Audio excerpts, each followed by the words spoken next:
Good evening and welcome to the Select Board meeting, September 9th, 2024, in the Waquape Meeting Room, Mashpee Town Hall, 16 Great Neck Road North, Mashpee, Mass. Broadcast live on local cable channel 8, streamed live on Town of Mashpee website, www.mashpeema.gov/channel 8. It is 6:30 and we are convening in open session, and we will start with the Pledge of Allegiance. Pledge allegiance to the flag of the United States of America and to the republic which stands one nation, under God, indivisible, with liberty and justice for all.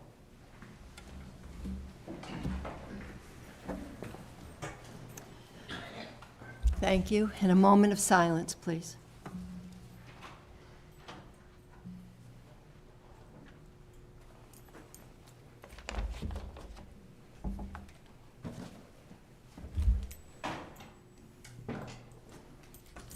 Thank you. Okay, discussion and approval of the following Monday, August 26, 2024, regular and executive session. So moved. Second. John? Yes. David? Yes. Michaelis? And I'm a yes. 6:35, and a public hearing modification to the annual weekday entertainment license application, including Saturday for UVA Wine Bar 2 LLC, 4 Market Street, Mashpee, 02649. The modification would allow for 1 amplified for live music on Friday and Saturday from 7 to 10. Catherine? Hi. It's actually Michelle. Oh, Michelle. Hi, Michelle. Michelle Manware, co-owner of Uva Wine Bar. Uva Wine Bar. And we want to modify our license for amplified music. Yes, so the current plan for general purposes is that we have just a streamed background soft music setup. But for opening, we're hoping that if the space allows it and the customers would like it, we would like to apply to get approval for it's usually soft acoustic music, 1-2 performers at the most, and it's usually just a solo artist with a guitar. But you're a very small area for amplified. It is, so it'll probably only allow, the space will probably only allow if we do have the approval for it for just 1 person. And it would be during our peak hours on Friday and Saturday. We have had an issue in the past with amplified music.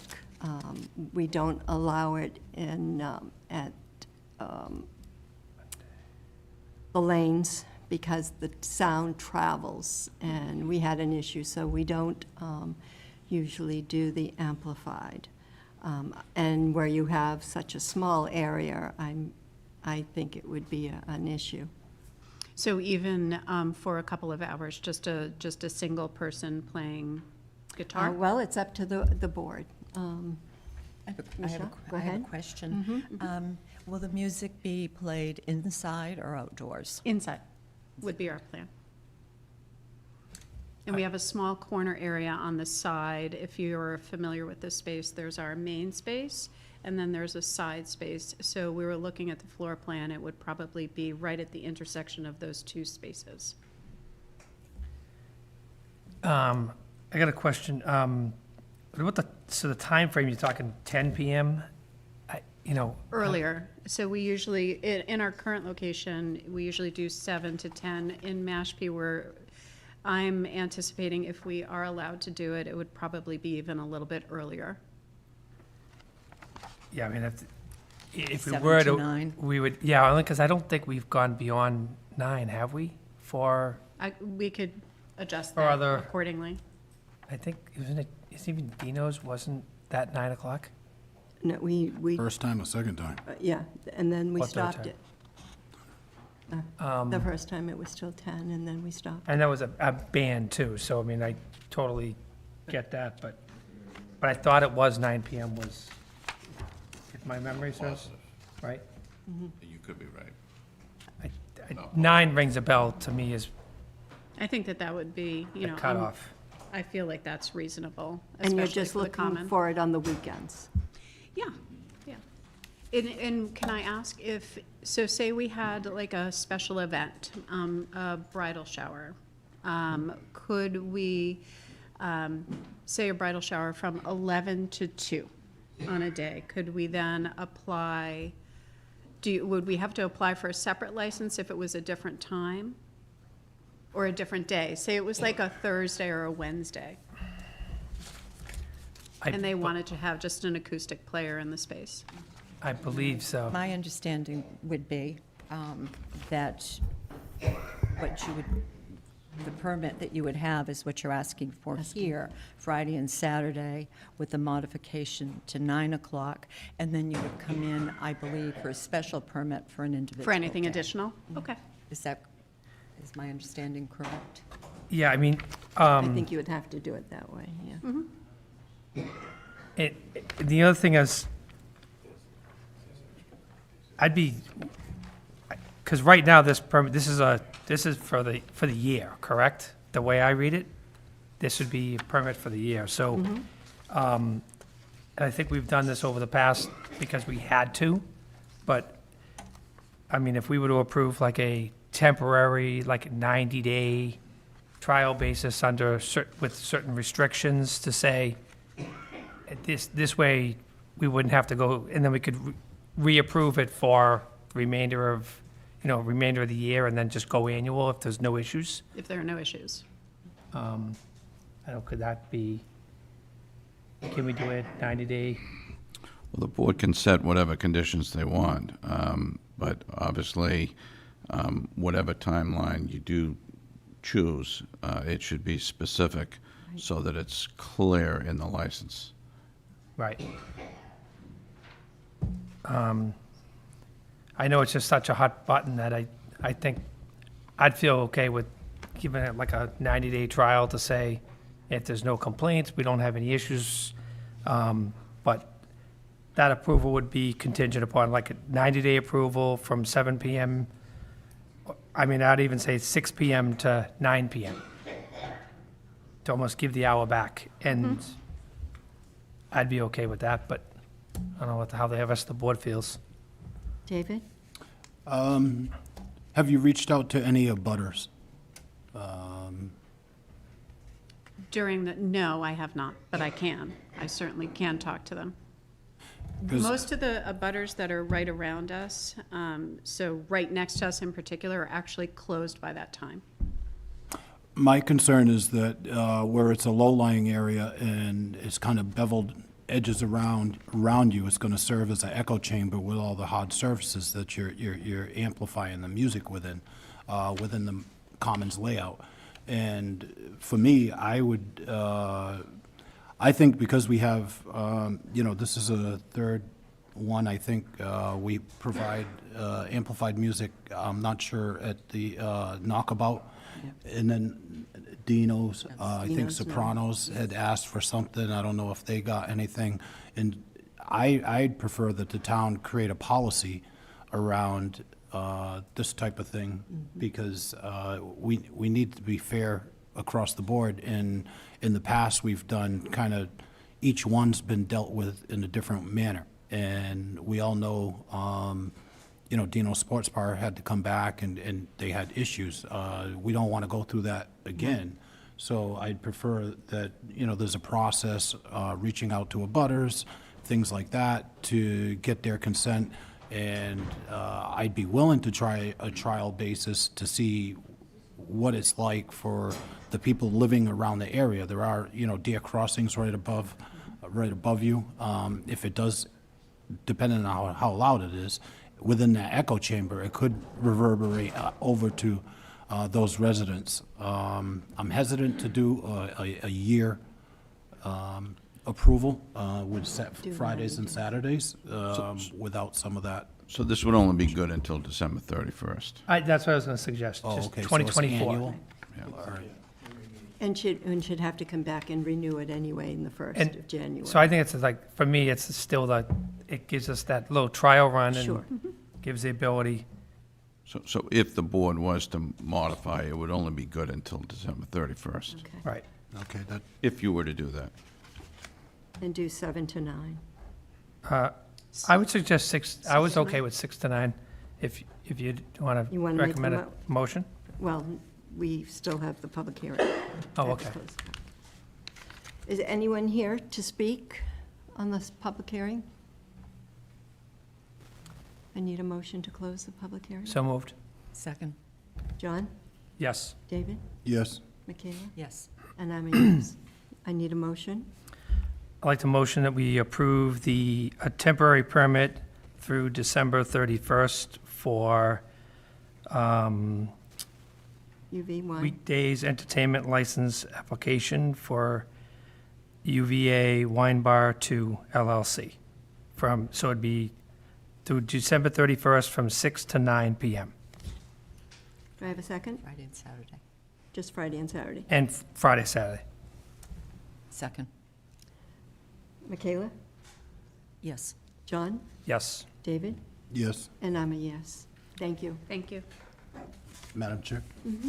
Could we work on a draft policy to have ready for the first of the year so that there is Yes. parity That would be Yes. with, between folks? Thank you. I will work on getting a draft policy with some elements and some suggestions for your consideration and review.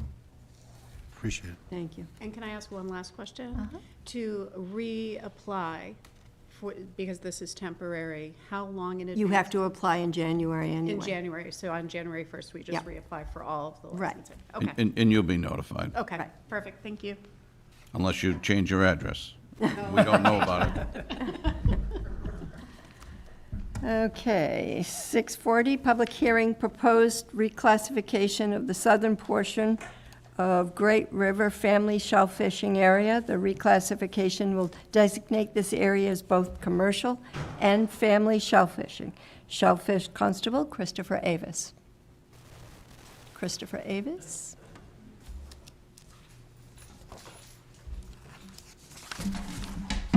Good evening, everyone. How are you?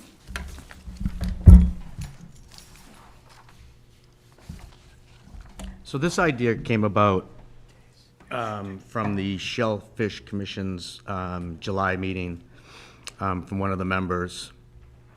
It was brought in front of it, there was discussion. Then the next month, we came back with a map that I believe everyone has in front of them. And after much discussion, it was decided that if we somewhat split the family area, which if you look at your map, that's the entire green area, and then the proposed designated family area, which would stay in, which would be at the end of the town landing, and then south of the Association Beach, there's a boat ramp, or I should say a boat lift. And around there, all the way to the last house, which most people call the Kaufman House, would open to commercial shellfishing, as well as family and recreational shellfishing. The thinking that the board, the commission had at that time was the fact that accessibility into the proposed change area, which is blue, is an area which, even at a low tide, still has somewhere between 2 and 3 feet of water. Accessibility from the boat ramp, which is really the only accessibility except by boat, is somewhat of a walk. So that was a consideration. The other consideration was we propagate cohogs, you know, the numbers change, but for the past 2 years, which I can speak of, we've propagated that entire area with, I believe, close to, Tyler, 800,000? 800,000 cohogs. And with the area that is designated in blue, not really receiving a lot of people digging in that area, it was thought that, you know, we need to sort of turn the bottom over get the largest stock out. And that area, if you also, what I want to make a designation, goes out to the middle of the river, so that tends to get a little deeper out there. Because, we try to propagate the areas with the family areas sort of first to support the people that support us. So, and that's the town. And we do other areas, but we sort of highlight those family designation areas. The problem with this area here is that we've got larger stock. There's not a lot of people who are fishing in that one area. And we're not taking away from family. We just would like to have the bottom turned over. We'd like to have that area cleaned out. And of course, the whole reason for what we do is to clean the water. That's number one. The more animals in the water, the better off our waters can get cleaned. But we also have to turn over the larger stock to allow the seed to grow. They're a lot more effective in filtering the water than the larger stock. Like myself, the older I get, the slower I go. However, the smaller ones, exponentially grow and they filter and they start to get bigger and bigger. So that's where this all sort of started from. And we sort of need help from the commercial diggers to help us, pull the larger stock out of that area. And this was brought in front of the board, the Shellfish Commission, by one of the members who is a commercial fisherman. And he's been around those areas and he can see that it's just loaded in there, absolutely loaded. So that's where this idea sort of hatched from.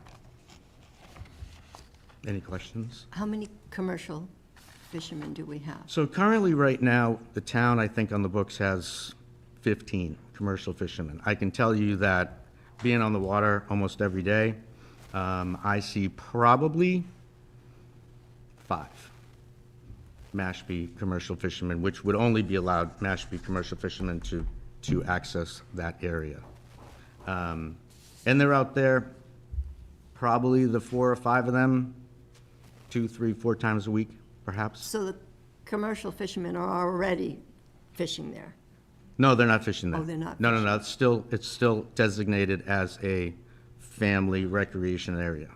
The change would be the blue in your map to allow them to come in and dig in that area. And again, they would be digging from their skiffs, bull rakes, and they would also be in sort of the deeper area. They don't necessarily get out of their boat, anchor off, and walk the shoreline where, most of the recreational people tend to fish. These are the guys that are pretty much using bull rakes from their skiffs to be able to get into the deeper water, which sometimes isn't accessible to sort of the commercial person. Madam Chair. So Chris, did you mention that this blue area that's highlighted, you said that blue area actually should be all the way to the middle of the river? Yes, all of the family, even the family area and stuff like that, goes out to the middle of the river. If you were to draw an imaginary line down the middle. So again, I'm not a fisherman, I don't have a boat, so I'm probably, I may be I need the most education here. Certainly. So the green area, what does that somewhat represent? Is that like So the 50 green area feet, 100 currently, feet? I'm sorry? Does that represent like a 50 feet or 100 feet? I would take it from an imaginary line down the middle of the river into the shore. That's all family designation right today. Does that make sense, John? Yeah, but again, I'm looking at the map that it's color-coded with the green and then it Yes. goes to the blue. Yep. So, first off, so what's the orange? That's just, The orange would Left alone. remain the family designation area. all the way across the river. Correct. Well, to the middle. To the middle. Now, what about, so this green area, what is that for the family area? Is that green area representing 10 feet, 50 feet? I'm not saying an exact measurement, but It would vary because of the contour of the land, what the middle of the river would be. Do you follow me? So from the beach, from the shoreline to the middle of the river today, all of the green area is the current family area. What's the average depth in the middle of the river? 6, 7 feet Yeah, about 6. at a low. I do have another question. So the Shellfish Commission is made up of how many people? 5.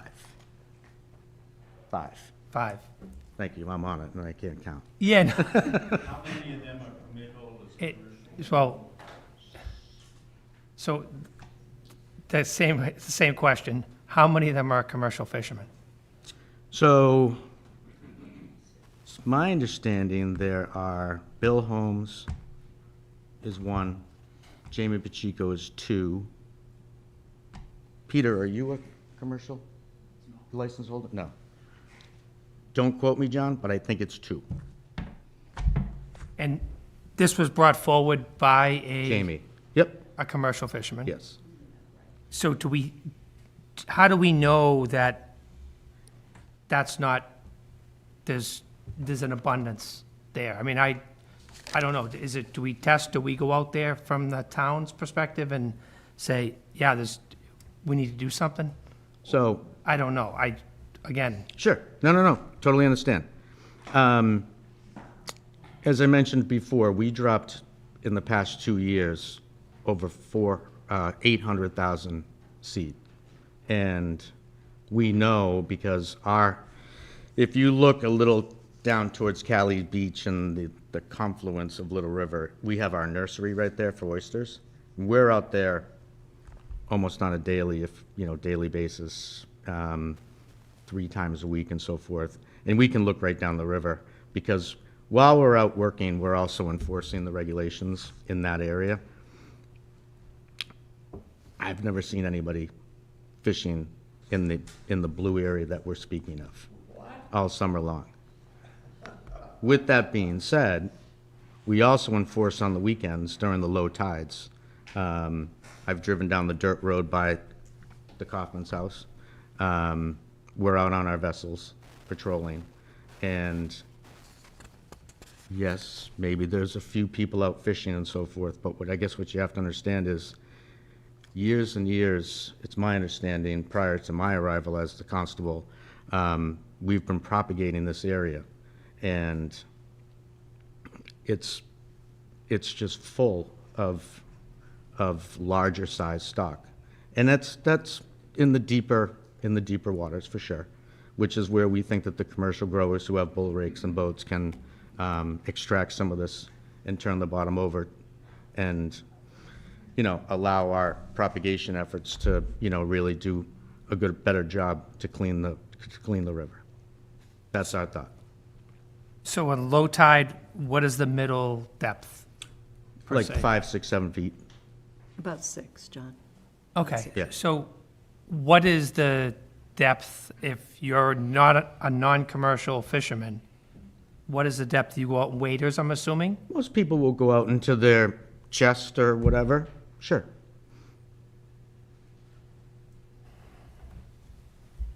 So that's 3 feet.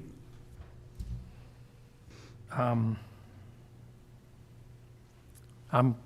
thinking, if anybody, I mean, listening to your justification, I don't have a problem with it. I think it's, I'm open to the idea of opening up more areas to commercial fishermen.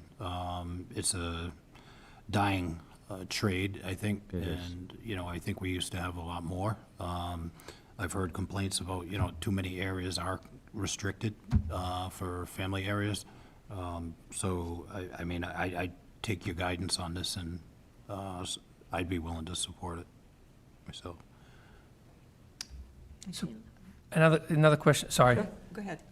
I guess my question is, if you open this up to commercial fishing, again, is that, I'm assuming is like they can literally just rake it, right? With a bull rake, from a boat, the rake is probably about this big, So when they do that, I mean, how long will it take to just, okay, we kind of raked up the bottom in this area? I mean, how long would it take a few commercial fishermen to take care of that? I mean, a couple months? Well, here's that issue, John, and that's a good point.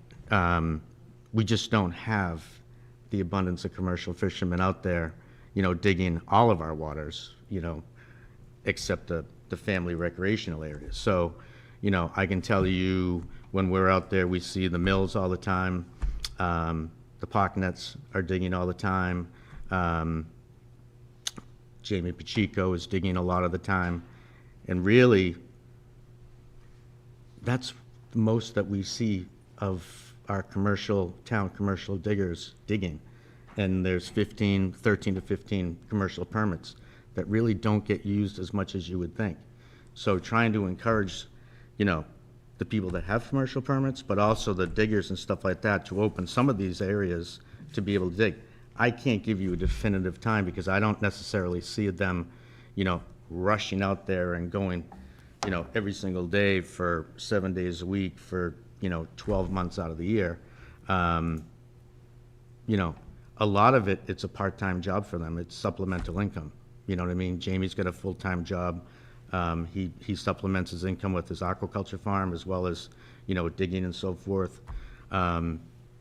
Mr. Mills, Derek Mills and his sons and stuff like that go out more of a regular basis because that's sort of their full-time work. We see them out in both bays, but they're really the only ones that we see on a regular basis. So I couldn't give you a definitive time frame as to when that bottom will be turned over. Some of the Hendricks. Yes. Yep. We see them out there all the time. They're very respectful. Michaela? Hi, Thanks. Michaela. Hi, Chris, thank you. I really appreciate all that you're doing with the shellfish. I know they're a necessary part of cleaning our waters, and I respect that and support it. I have a question with regard to the time periods that we would make this accessible. Is it a definite and clearly defined time period? Let me tell you where I'm going with this. I see the necessity at this point to take those larger animals out of the water. That just makes sense. I see that. I do wonder, as we see our water start to recover, and we all hope that's going to be sooner rather than later, one of the indicators of healthy water is going to be a return of native species, of eelgrass, of fish, crabs, scallops. So my concern, and this is why I'm asking about a time limit, if we open all of this area up to commercial fishing, and people are actually making a good, supplementing their income, and start to count on that, how do we draw back when we see the water starting to improve so that we're not kind of dredging that whole bottom? I understand it's controlled. I know they're out there with rakes. I see commercial fishermen all the time. Sure. So I wonder if you could answer that about a Sure. defined period. No, it's a great question, Michaela.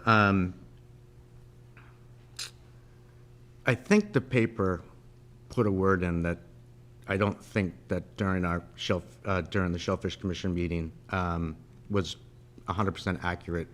The word was permanent. And I don't suggest that any part of our waters and fishing areas should be permanent in any respect, whether, I think that there should be some areas that maybe go from a commercial, because maybe they have been turned over, the bottom's turned over, and we turn that into a family recreational area. The biggest problem we have with family recreation areas really is access. We've talked about, in the harbor management plan, looking at sort of ancient way to waters and stuff like that. And that's really a problem because of the fact that, the boat ramp provides great access. Secaucet Island, one of our busiest areas for shell fishing, has great access for parking, steps down to a beach. If you look at the Pompanesett Spit, we've got 5 spots at the Fisherman's Access, and people can walk down and park or ride a bike. So, it's very tricky to open up some of these areas after they've been turned over and keep them sort of, and I'm going to use the word protected from commercial. I don't think it's the right word personally, but, we're looking at areas sort of all the time. I mean, there's areas that we recommend to our commercial diggers, like Callie's Beach. We threw over 850,000 quahogs there last fall. so they should be coming due. We know that Dead Neck past Sage Lot is absolutely just loaded with shell stock. I think there's a natural setup there. So we try to encourage the diggers to go into these areas, as well as, you know, family people that have access to a boat or are willing to drive down Willswork Road. To your point, I can't give you a definitive time frame as to when we think that the bottom will be turned over. I do know I spoke to Webner, and there's an ongoing project with the restoration of eelgrass in Wacoit Bay. This is not an area that they're targeting at this point, but however, in working partnerships with those groups, you know, we'll probably be back in front of you and saying, look, we'd like to change the designation back to, you know, a family area, or we could potentially, because maybe there's a restoration effort, you know, close the entire area down to all fishing just because, you know, we're going to try to grow eelgrass or something. I'm totally throwing that out. But I don't think permanent was a good word to use, and I think we would like to look at all of our areas, you know, in the future, and maybe we close some or maybe open some, you know, and when we get to that point, you know, to John's point, I couldn't tell you when that entire bottom in the blue area will be turned over, but we'll do a bottom survey ourselves and try to figure out when that time frame looks like we should revert it back to a family area. And we may not, you know, propagate it as heavily as we have in the past, knowing the history. I've only been in the position for 2 years. So I just know that the director and the previous constables and so forth have done a really good job of trying to focus propagation efforts on the family areas. Okay, I'm going to open it up to the audience. Are we all set at the moment? Could I just Sure. follow up with that? Sure. So what has been done for us to understand the environmental impact? Because we're trying to use the shellfish for good purposes. What's been done so that we can really understand what it would take to move from fishing in a certain area, that we start to see a recovery? How do we quantify that, and what thoughts gone into that? Yeah, it's something that we've been working with, for example, when we offer aquaculture grants in our waters, the Department of Marine Fisheries, DMF coming down, and we do a bottom survey.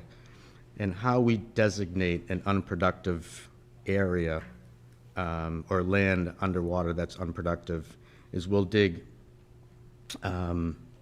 holes. Basically, we are 5 feet apart. We span the entire thing. We move 5 feet, and we'll dig, you know, 4 to 6 to 8 inches down, and we continue to move, you know, in a line all the way up until we've actually scoured the entire bottom. So that effort would be something that we would look at to see if, in fact, we're starting to get a natural set, meaning, you know, our cohogs that we're putting in the water are actually starting to, you know, propagate themselves, so we're not having to do the heavy lift. Does that make sense to you? That makes sense to me, but I'm not sure it got to, maybe I didn't ask my question I'm sorry. clearly. So what I'm asking about is, how do we set some defined limit? How do we know exactly when we start to see enough improvement in the quality of the water that raking that entire bottom with that kind of intensity is causing more harm? Oh, no, sure. So I guess. I'm coming back to, and I know eelgrass is just one indicator, but I'm No, using certainly, eelgrass. certainly.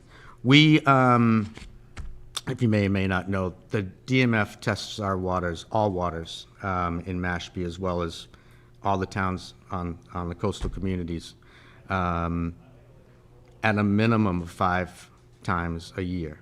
There are certain areas that are tested even more. For example, our conditionally closed area and Mashpee Neck, Mashpee River, Shoestring Bay, which is now closed from Gooseberry Island back.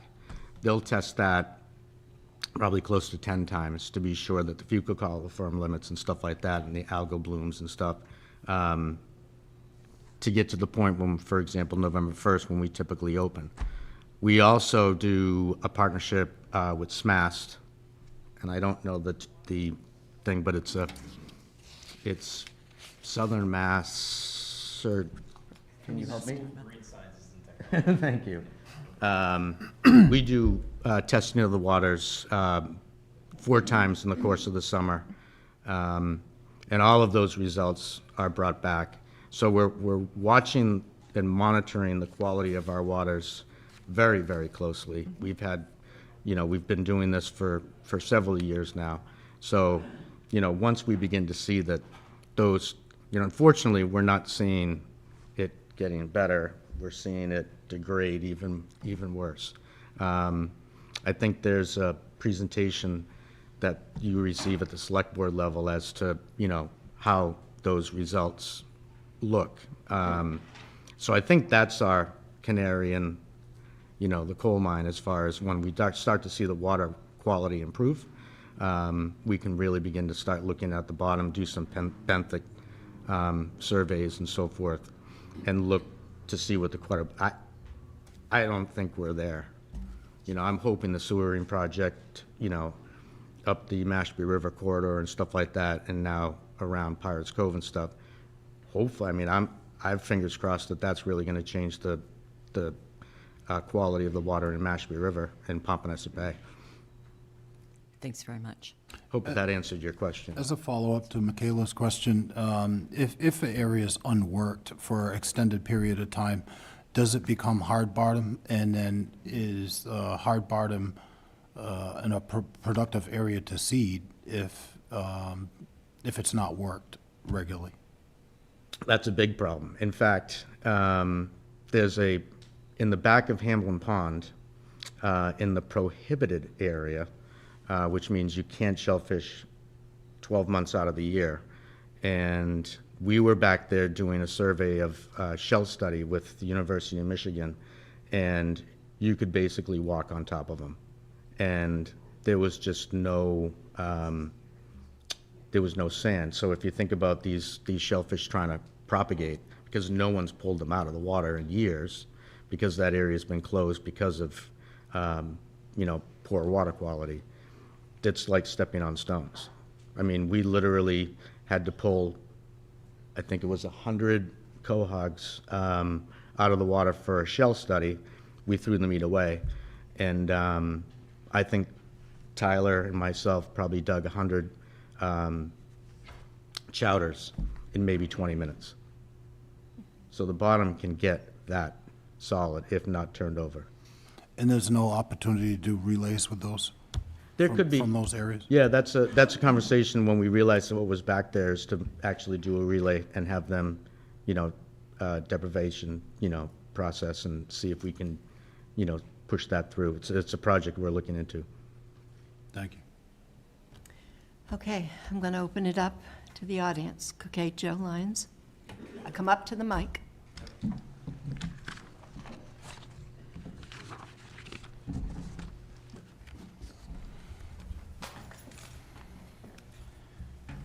Chris, I wouldn't go too far, just in case you need to answer some questions. Joe Lyons on Whippoorwill. And we got a number of people here that are clamorous. Let's keep in mind that the overall reason for shellfish to begin with, it's two things today. One is we're trying to keep our waters as clean as we can, and we know that shellfish in their growth cycle help that. The second thing is, in their wisdom, boards of old set aside some areas in the town for townspeople to go and shellfish, and they set aside other areas that were both commercial and family friendly. A person with a license could go, and all the money that we collect apparently for licenses goes towards shellfish. A number of us buy a license or two, and even our brothers and sisters and everybody gets a license, so the town would be funded. And these are people that fish regularly, as I do. Within the last 10 days, I've been in the river twice to verify some of the information that Chris Avis just gave us. And it's a direct contradiction to what he's saying. He just gave you a point in time and place in the north part where nobody shellfish because it's been poisonous. And yes, they're overgrown up there because nobody's ever pulled them out. They've been full of bacteria for years. Forget that. You get onto the family area, I dug in it for 2 hours twice in the last 6 or 7 days. I found one seed, about 1.25 inches, and I got one large quahog, all right? I did get a reasonable amount of little necks and cherry stones, but nothing like in previous years. The whole strip is not full of clams. The whole strip called the family area is not full of clams. There's someone's opinion that it is, and it hasn't been verified. Chris Avis admitted to me that he hasn't taken an inventory, and I have admitted to him that I didn't take an inventory. I just have 2 exposures. So we suggested and discussed going and taking an inventory in this area to see if the family area is full of clams or not full of clams, and that will help answer the question that's in front of us. We can't make this decision now because we are ignorant of the facts. We are dealing with opinions. Someone's opinion that it's full and someone's opinion that it's not full. We'll go take an inventory, and at the end of the inventory, we'll know what the reality is, then we can deal with it. But there's only 3 things that benefit discussion. One is the river. If we can do things to keep the river healthy, it's intelligent and it's beneficial to the river.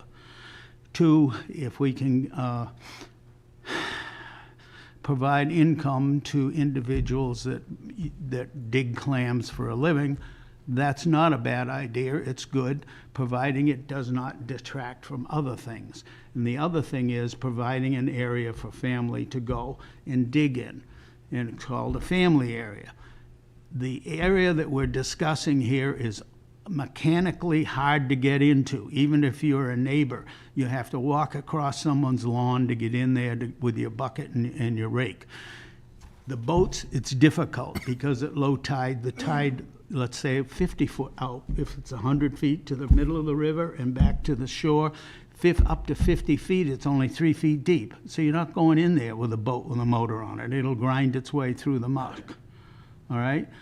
If they're gonna rake, they wait for high tide and they come in and rake. In my experience in the last 25 years I've lived there is every time the guys get in there with their bull rakes, we go 2 years before it's usable again because they strip it, okay?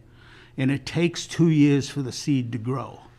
Well, if we put 800,000 seed in there 2 years ago, they've disappeared. They're not there anymore. They're not cherry stones and little necks like they should be.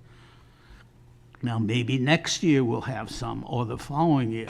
But what happened, I saw on October 16th last, I watched them throw seed off the back of the boat in front of my home, which has a view. They did not go in between the docks, and that's what they have to do to feed this family area with shellfish. They don't do that. They cruise down near the river's center, and then below the Kaufman dock, which is the south end of the family area on your drawings, they throw seed in there because the moorings are far enough apart they can get through there with a motorboat, and it's all soft muck. They don't do any damage to their engines when they hit bottom. Now, that whole area from the Kaufman dock south has always been commercial. No problem with anybody using it. The town went in and put in area for, what do you got in there? It's not quahogs? You got oysters in racks. And that's great, because that could help clean up the river. So I'm just saying, you can't make a decision tonight on turning this family area into a commercial area. It doesn't make sense, because it doesn't do anything for the river or for the townspeople. And don't forget, the townspeople are paying for all the shellfish and the employment of our people to manage the shellfish area. The only people benefiting of this are people that go buy a commercial license. So the town could just buy them off instead of getting into issues over the shellfish.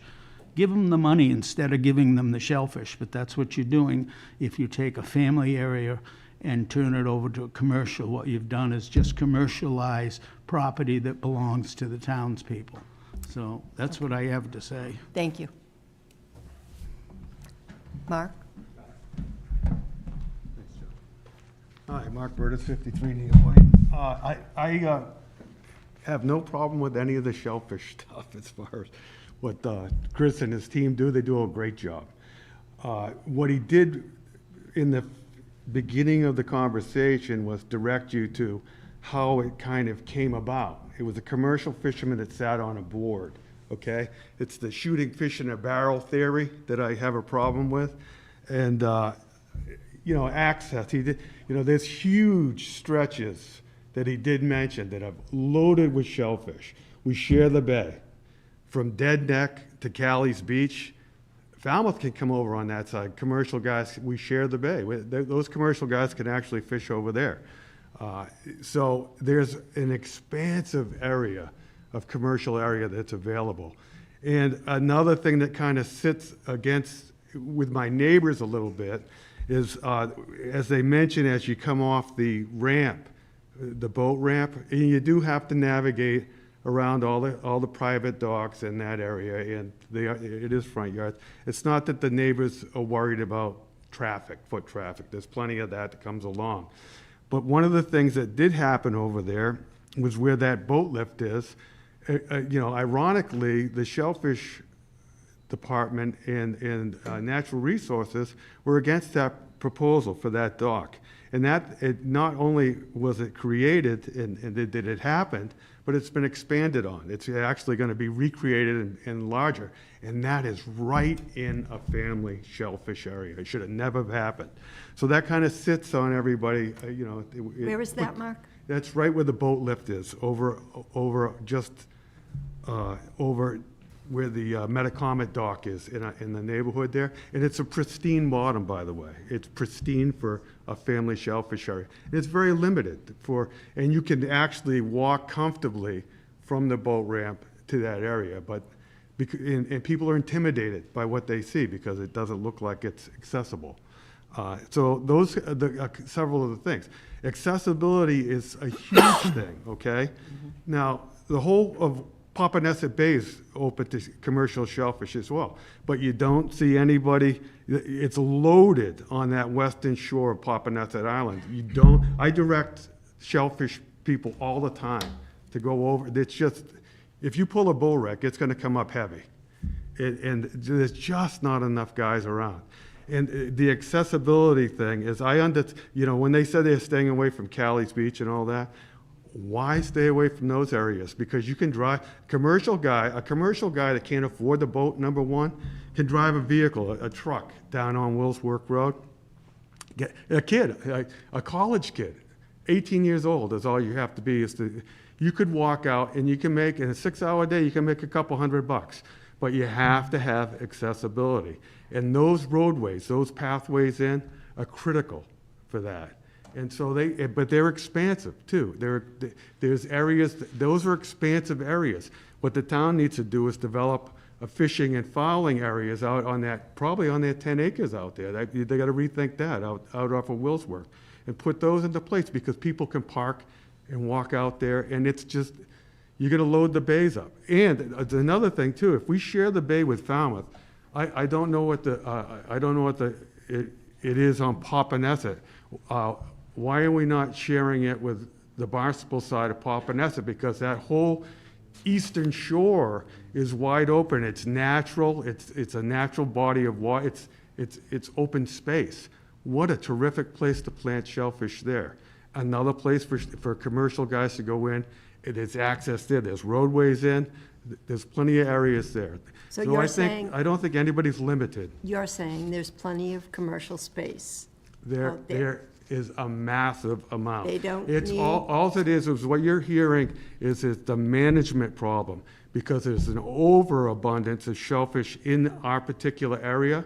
And let's get back to the shooting fish in the barrel theory, okay? A commercial guy is aware of that, right? I could direct him to a lot of other places too, not just that general area. There's a lot of other places he could fish. And, you know, I'd love to see a lot more commercial permits pulled. Well, now that we've advertised that we're loaded with Right. Quahog's there, everybody's gonna be out I there think, right? taking, There's a saturation point. You can only plant so many shellfish.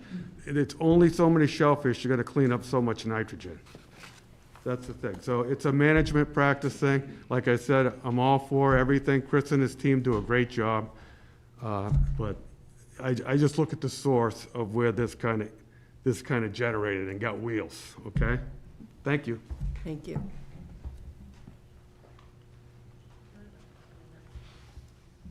Hi. Jim Stoll from South Beach Cape Estates. First of all, I want to thank Joe and Mark for their historical and informational to the board, to all of us about what's going on here. And one of the things they said is that we're all concerned about the environment and, we would like to see the river cleaned as well. But what we've heard from a lot of our residents are basically three issues. One is the safety of our residents because it incorporates two recreational areas in our development. It's the safety of our residents who kayak, who paddleboard, who boat. The river's pretty narrow right there, and they're going off there. And as Chris said, there's like 15, 16 licenses out there, maybe only 4 to 5 people who come into the area to do it. What happens if 15 people show up? There's no stopping that from happening. And that's a concern of ours. Some of our residents are concerned about trespassing. We've already heard from some residents who say people are parking over on the boat ramp and cutting through their properties to get into the areas already, and we're concerned about that. We're also concerned about the overfishing in the reseeding process, and the paper indicated at one point in time this was going to be a permanent solution. It should never be a permanent solution. If you're going to do something, do it on a trial basis, research it, study it, look at the impact that it has on the environment as well as the residents. And I guess in the final analysis is, we've always talked about if you're going to do something that's going to affect us, you should involve us. We had no indication that this was going to happen until we read about it in the newspaper. And while individual members have reached out to Chris, no one from the commission has reached out to us as a community to talk to us about what they plan on doing and how it would in fact affect us. So I thank you for your information, but right now I think we need to have a lot more information before all of our residents would really endorse such an action. Thank you. Thank you.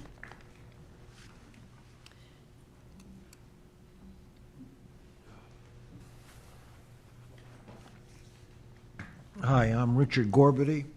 I've been up and down that river for 20 years now, and I know about the seeding program. Mark is on the river every day of the week. Joe is very intimate, familiar with it, and I know that the commission is doing a great job. However, as I just understood, the new commissioner has been here for 2 years. I've been here 20, Joe's been here 25, Mark's been here for 30, 40 years.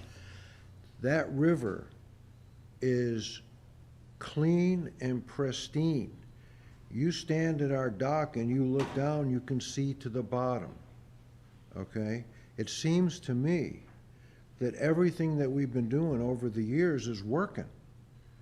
And as I think Mr. Cotton pointed out, can that be cleaned? And the answer was, well, there's only 4 or 5 guys that do it part-time. But right now, we're dredging Pompanesett Bay to make more access for the boat ramp, for people, for pleasure boats, right?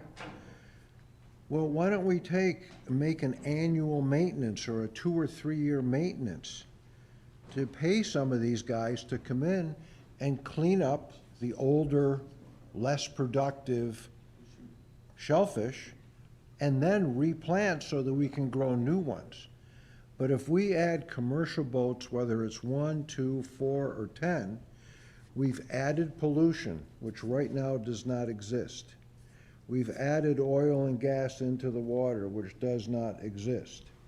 We've added all kinds of shifting sands to everything about that area and our waterway, in addition to the fact that the channel is so narrow now with docks, moorings, kayakers, paddleboarders.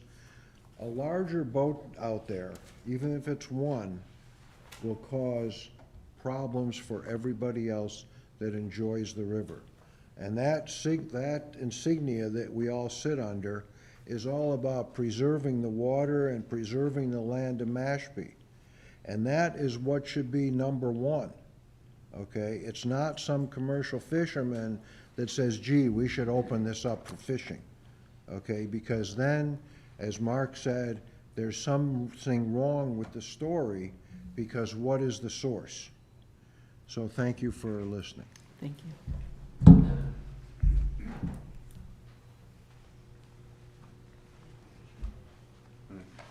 Bill Dunn from South Cape. I'll preface this by saying I'm not a scientist, but there is an estuary that abuts that area and supports bird life. Osprey, heron, egrets, and there have been some changes because there have been red-winged blackbirds, which I haven't seen there in 2 years. On top of that, in the spring, there is a cinder worm spawn in that area, which supports the fishery, the fish fishery, which I'm an avid fisherman.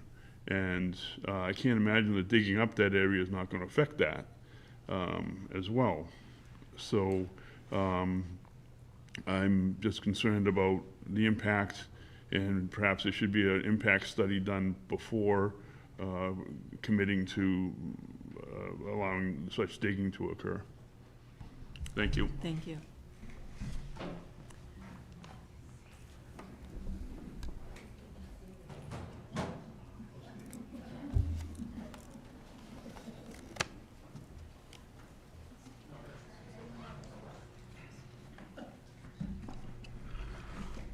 Good evening. Peter Thomas, Chairman of the Shellfish Commission.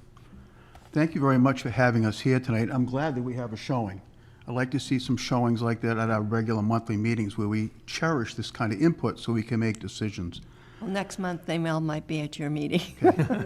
I will tell you, and the gentleman that points at that sign up there, we live that every day. Born and raised here. Know the waters well, respect people's rights, high water mark, low water mark. I remember the eelgrass very well. Those days are gone. We're hoping to bring them back. Mashpee has been extremely generous to the shellfish propagation program. The Board of Selectmen and the citizens, the taxpayers, have gone over and above because we do have a problem in Mashpee with the water. I'm here to tell you we have another problem. We have a quahog problem, and we're about to have an oyster problem. Through the generosity of the town and the hard work of the shellfish constables, assistance from AmeriCorps, and specifically, because I know the president's here, I want to thank the tribe, the time that they put in on short notice and help. It's a true community effort. The individual that brought forward the idea is a member of the Shellfish Commission, and Mark knows that, but he's not a voting member, he's an associate member, and he brought the issue up for the meeting, just like any other citizen could. And what did we do? We took a month, we thought about it, we said, let's do a little bit of homework. We talked to the individuals that are on the water every day digging quahogs. Those are the people that we have to rely on, the Department of Natural Resources, the members of the tribe, and the very small handful of commercial shellfishermen that are not members of the tribe. So what we're trying to do is, we're putting a lot of animals. Everybody talks about the value of oysters. They're very valuable. They help the water. People underestimate the value of the quahogs. They are hard-working animals and clean just as much as everyone else.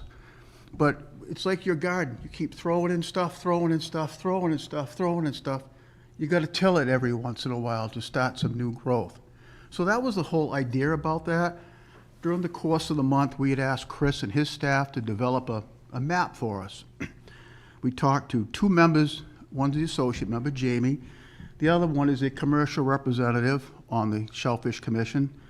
Had the first oyster grant in town, knows the water probably just as well as any member of the tribe in this town. And we heard from them that in their time and recently up and down the river, different areas, there's an abundance of large cohogs.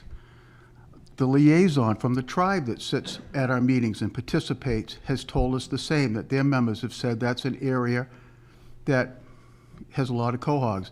But we didn't just go on the word of the commercial. We talked to some residential people that fish that area, and they are saying the same thing. So what we did is said, you know what? We know this has to go to a public hearing. We think it has merit. Let's get it on the agenda. Our agendas are posted every month, like the open meeting laws in Massachusetts. We follow Robert's Rules of Orders. We provide our minutes to everyone. Mark knows, Mark, when he was fishing, was at all of our meetings. I think we're efficient, and I think we do a great job. We are here to learn tonight. We don't say we have all the answers, but something needs to start happening when you start putting stuff in and in and in, just like you do in your own property. And Ms. Colombo, I agree with you. Getting the water clean is extremely hard work. Keeping it clean is the hardest part. I don't ever see us slowing down with shellfish because that's going to be the maintenance. People are still going to fertilize. The sewer can only do so much. The shellfish are going to be how we're going to be able to maintain the clean water once the water's clean, which I hope in the sewer and before my lifetime is over. I really do. So that's what we did. We put it as a public hearing. We want to learn. I represent the largest group. I represent recreational shellfishermen. Okay? We're here to learn. This is your say. This is not our say. We're trying to make a decision that we think is beneficial to the recreational people in town, the commercial members, and most importantly, the taxpayers. Whatever decision you make tonight, we'll live with, and we'll find another way to go about it. But that's how we operate. We're not going to change how we operate. We have a great group of members. I've served under 4 shellfish constables, and they are the hardest working SOBs with a very small department that you'll ever meet. They'll outwork, with all due respect, most departments in town, with the exception of the fire and police. And thanks to the tribe and their help, that's why we're here tonight. Whatever decision the residents make, that's who we represent. We'll respect their wishes. Thank you. Thank you. Okay. Do I have a motion to, do you want to discuss more? I would have a few more Okay. comments, but, so maybe it is, Chris, if you don't mind?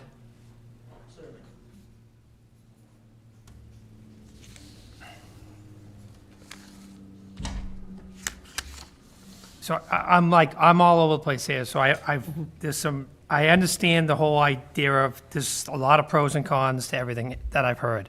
So, one of the problems I'm kind of stuck on is the green area has no scale and as far as distance. So I don't know what, and again, I'm a novice, I don't understand what this, commercial fishing, I'm assuming this is a boat that's gonna be, dragging a rake, if you will. How close is this green area? To me, are we talking 10 feet off of a low tide? And is that where everybody, if they just have a little shellfish permit, is this where they're gonna rake? I mean, is the boat gonna come down right where they rake? I don't understand if it's 50 feet, is it 100 feet? Where do they rake? Do they rake first 50 feet? Okay, and is the boat gonna come down in the area? Basically, if you're looking at this map, I don't know why this blue area is not like right down the middle of the river. But that's where it should be, so that would be my mistake. I was just sort of going, so the whole half of the river, right, with that blue area, goes out to the middle, whatever that, line is in the middle of the river is considered, would be the area where they could rake. So so you take the middle of the river And and go again, towards the shore, so is it like an imaginary line. 20, an imaginary, I understand it's, Yeah. I'm not talking an exact tape measure here. Yep. But are we talking the middle of the river and then 20 feet on both sides of the middle of the river? No, it would only be on the side of the area that we're speaking of. Because the other side, which is the Monomoskoye, Yeah. that's open to commercial. That's open to commercial and recreation. There's no designation family area on the other side. So from from the map I'm looking at, Yes, so everything west, if you will, northwest, is, that's all open to anybody. so are you bringing it closer to to the shores here? So we're saying is that would turn into a family and commercial area, or anybody can fish in that area. All right, That's so- correct. And again, it seems like maybe I'm not getting something here. Because this green area, you're saying, what is the distance here? It's gotta be, for this to be a family area, it's gotta be, is it 20 feet? Well, it goes all the way out to the middle of the imaginary line, in the middle of things. So a recreational person, as we said. This map is not even close to going out to the middle of the river. This was really just. It's from shore to the Excuse- middle. I'm trying to have a conversation, just, I appreciate it, but, so, That would be on me, John. I probably should have put that out to the imaginary middle of the river. I was just denoting the shore, the shoreline. so this family area right now Goes all the way out to the middle of goes the out river. to the middle of the river. That is correct. All right, so I had no idea that that's the case. Yeah. I mean, if the board understands that, I mean, and And quite again, honestly, John, the family area only designates that the fact that the commercial diggers can't come into that area. The family area, realistically, if you looked at it, if I was to do the shading, that would be all of the entire river. You know what I mean? But Chris, now commercial is every place else. Yes. Well, we have other family areas, for example, when you go into Hamlin Pond. Right. The entire Spit, Pompanesett Spit, the area in by, So the only reason why you want to bring commercial to this area is to get the bigger cohogs. that's correct, which are in the deeper water, which typically what will happen is they'll come in with their little 15 But do you skips. think by advertising what we're talking about now, people are going to go out in the family area and help you out by getting these bigger cohogs? Commercial people or No, recreational? residential. That'd be great. Absolutely. We welcome everybody. In fact, I don't think I do a very good job of trying to get people to come out and dig cohogs, because I can tell you last year we did close to 5.75 million cohogs. This year we'll do 3 million. And as you can imagine, we begin to get to a situation where, as the chairman of the commission said, we need to till the garden. We need to get these out. I can tell you, we work with the recreation department we did a class, I think, about 4 weeks ago, about a month ago, teaching, youngsters how to dig for cohogs. It's like a treasure hunt. So we need to do a better job of getting, people who are like Tyler's age in their 20s and 30s to come down to get their permits to dig on a regular basis, and try to get some more commercial guys, as Mark said, to come down in their 20s and make a good solid living. So I would absolutely hope that they would go out and dig, for sure. So, all right, so just imagine, I'm assuming the distance here is that 100 feet, 200 feet? I guess 200 feet might be from side to side. So we'll call 100 feet to the middle. Okay. All right? So how far from the middle are we talking about going in? With this blue, it's not shaded, so I can't tell. How much are you? They could go all the way in. We're not making a designation as to how far a commercial person could go in. They could go in all the way to the shore, All the way. or Okay, so so that would be so I understand, the problem is, looking at this, people that live here are the people that can actually fish here, right? That can use anybody shellfish. can. Anybody can, but how do you get there? How do you get there? How do you get there? Which is what we're Because I saying. heard about, you got to walk across someone's lawn. So that's a problem where you can't just say, hey, everybody, let's go get some shellfish, because you're going to be walking over across all these properties to get to where the shellfish are. At the same time, now we're hearing there's really no lines here, and you're talking about commercial fishing across this whole area. No, it would stop from the boat ramp to South Cape Association Beach, which is where the orange line is. Right, but along the whole blue area, you're saying, That would be open to family and commercial. It would be open And to commercial. everybody. but what I'm trying to understand is, can you just take that 100-foot mark and, go in 50 feet and leave the first 50 feet for families? Well, I think it would be really difficult for me to enforce that. Do you know what I mean? I can tell you that a commercial guy typically is not gonna get out of his boat, pull up to the beach, and hop out and start digging. Typically, what they'll do is they don't even anchor. Their bull rake is their anchor, and they're just raking, in the deeper water, because quite honestly, that typically tends to be more productive, because the family people, typically will walk out, whether they're in waders, maybe up to their chest at most, and get it. So those, typically in a family area, what we see, for example, in Secaucet Island, people, park the car, walk down, have waders, or they're in a bathing suit in the summertime, and they won't go over their head. So, that area, we try not to, because it's a family area, try not to propagate it, in deeper water just because of that reason.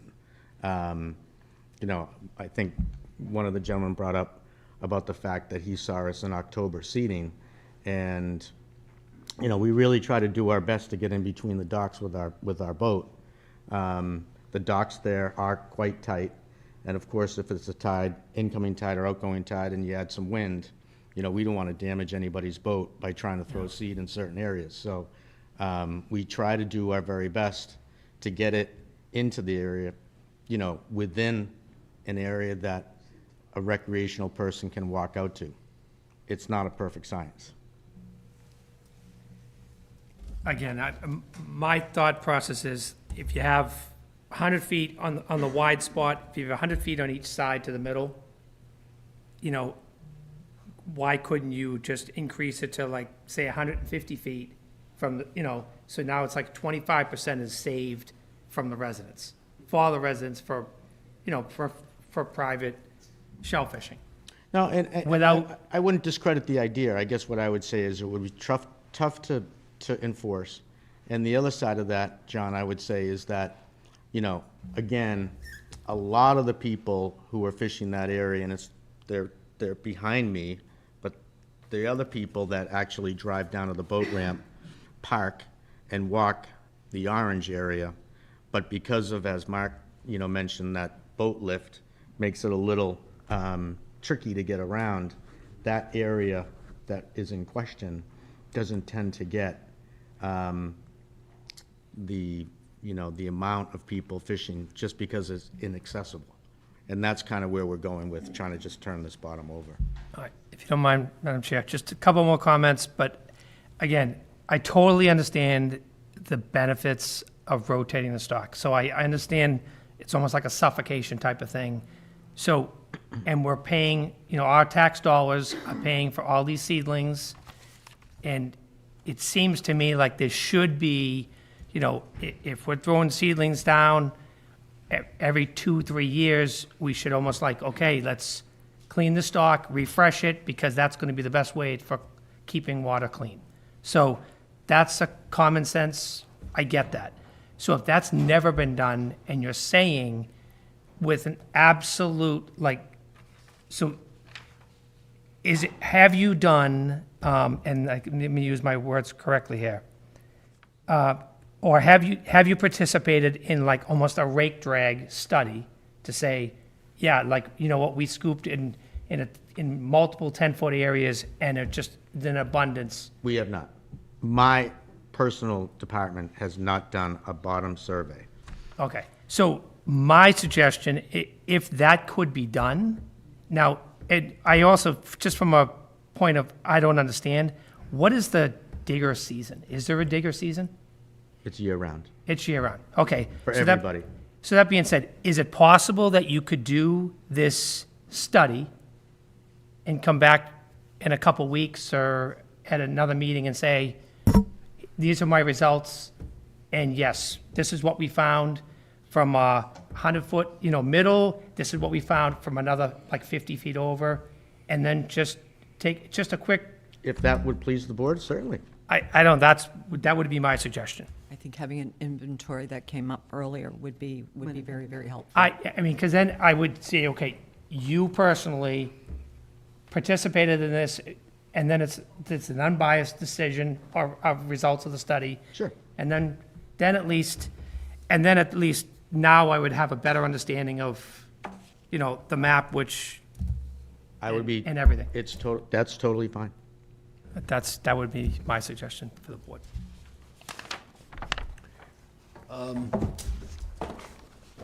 For me, I'm hearing, different things, different arguments. The other side of the area is already open to commercial. I heard one statement that, what if a whole bunch of commercial fishermen show up at once? That I don't see to be realistic that everyone's going to show up at once. We're talking about 5 out of 15 commercial fishermen within the area.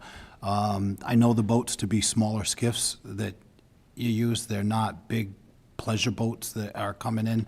They're not dragging like commercial scallopers over in New Bedford. I mean, these are small boats, hand tools, bull rakes and things.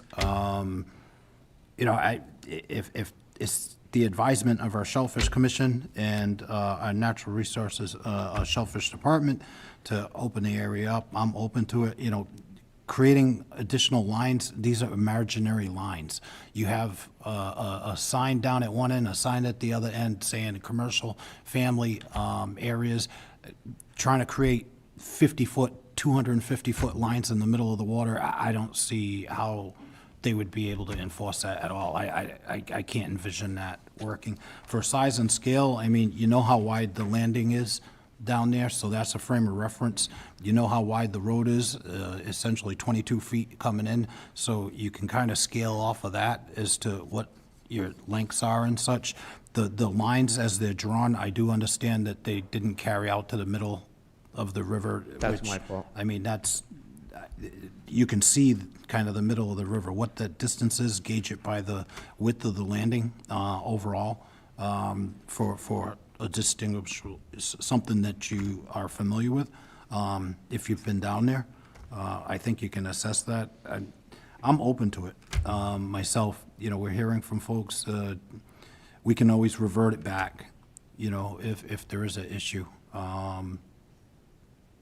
I've heard at times, that some of the tribal guys are bothered because they're fishing in family areas, and, if it's opening up more areas for them to go to, then our commercial guys to make a living at it. We only have a few left. Back 50, 60 years ago, there was a lot more commercial fishermen making a living at it. So I've actually heard enough. I kind of like John's idea of having you do an inventory and then post your meeting with your results, and then come back in and bring us your results, and everybody has the opportunity to come back, and we'll have all the information in front of us to go forward. I think that would be the best way, because some people are saying there isn't enough, and you're saying that there's too many. So let's do an inventory, get everybody on board, and bring it back to us. Does that sound good with everybody? Madam Chair? We did, and I don't know if we could read the letter we received from the citizens for the protection of Wacoit Bay into the record. Yes. Sure. I have that if you would like me to. He's got it written. It is here. Oh, okay. I was going to say I have it on my laptop. Thank you. Thank you. Go ahead. This is dated September 6, 2024. Dear Ms. Sherman, over the past few years, the town of Mashpee has made substantial progress in addressing the degradation of its coastal waters and ponds caused by this discharge of nitrogen and phosphorus from residential and commercial septic systems. We recognize the significant technical, financial, and political resources Mashpee has expended to make such remarkable progress. We congratulate the Select Board on leading the town's effort to restore our lost treasures and encourage you to continue the town's effort to work with the town of Falmouth on expanding the Mashpee Clean Water Program to include the Wacoit Bay watersheds.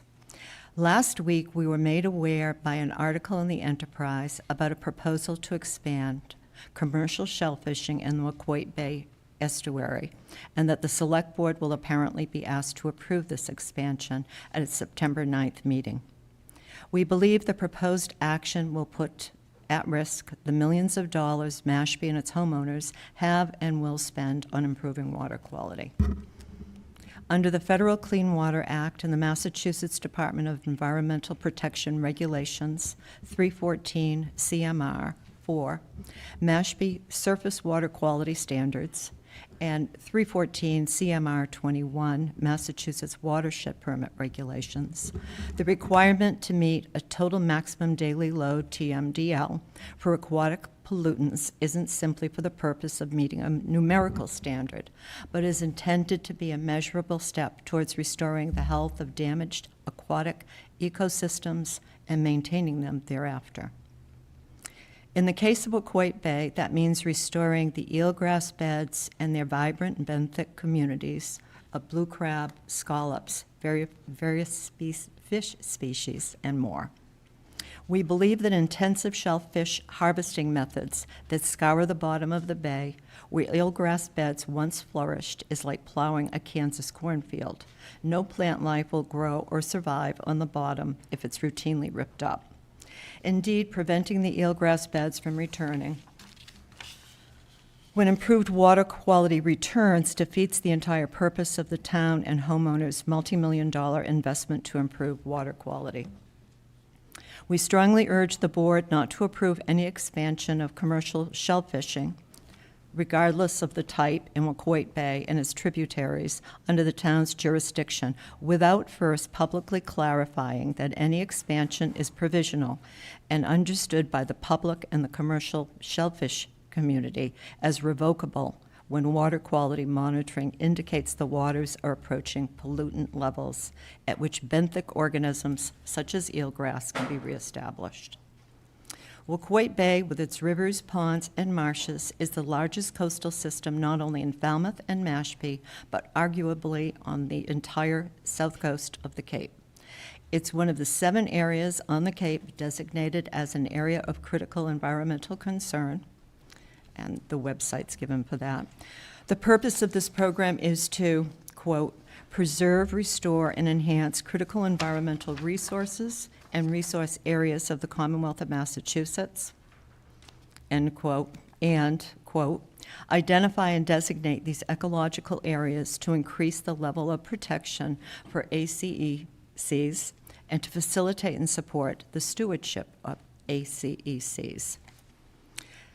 As an ACEC, Wacoit Bay is a resource in peril. The towns of Falmouth and Mashpee should be taking every possible step to restore it to its natural state many of us remember.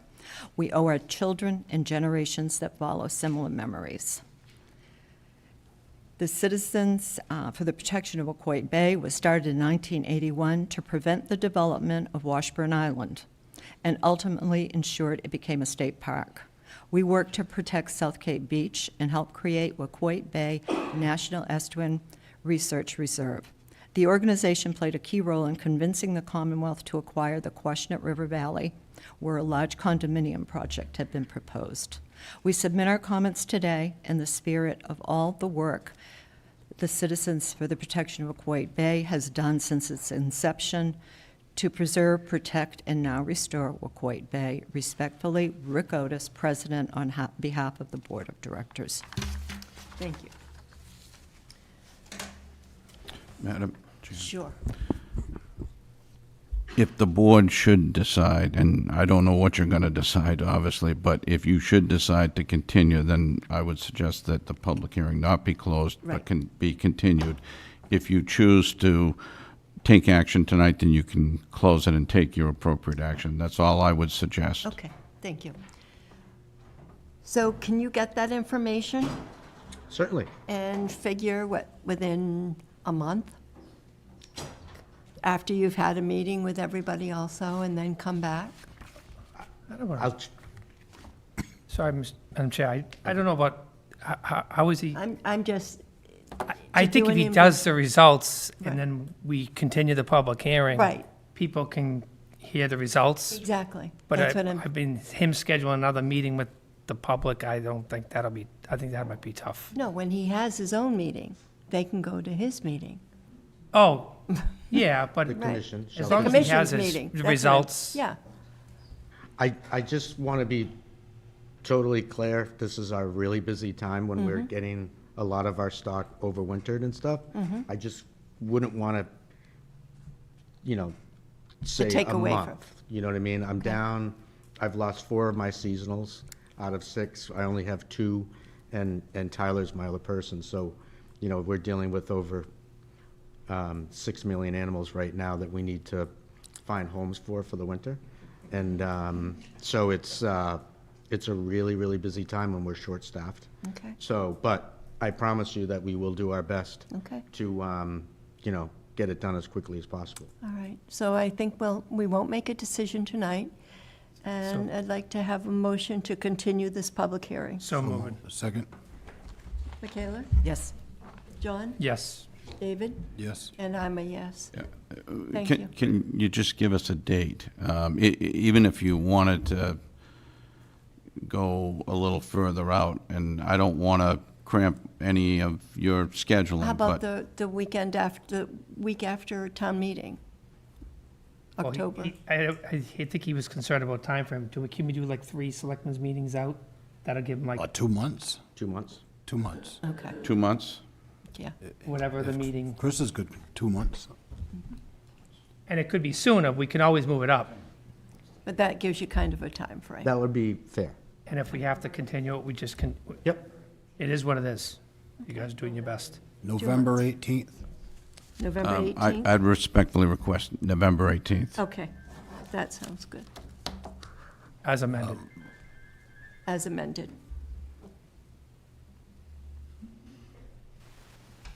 Do you need to vote I'm a again? yes. David? Yes. Yes. And I'm a yes. Okay. Thank you. And thank you, everybody, for your patience. Is the discussion of the oyster beds different? Restaurant. Okay, So, discussion and I think approval of the you- oyster? Oh, yeah, need a- oyster so- restoration, right. But, I mean, you closed the public hearing. We did not I mean, close. not close it. We You continued it. Continued the public hearing, but then taking any action on it, do we have to table? We're not taking any action on it. The discussion and approval of oyster restriction, It's, discussion. it's still open. It's still open. It's still open right now. We need to discuss the oyster. Chris? Right. Yes. All right.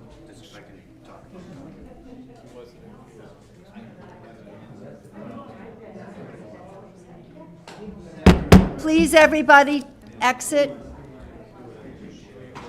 We have other business. Madam Chair, he is advising to continue that until the 18th. Okay. That one also? Yes. Okay. The Hamlin Pond. Hamlin Pond. Okay, But I would like to just interject something before public comment. okay.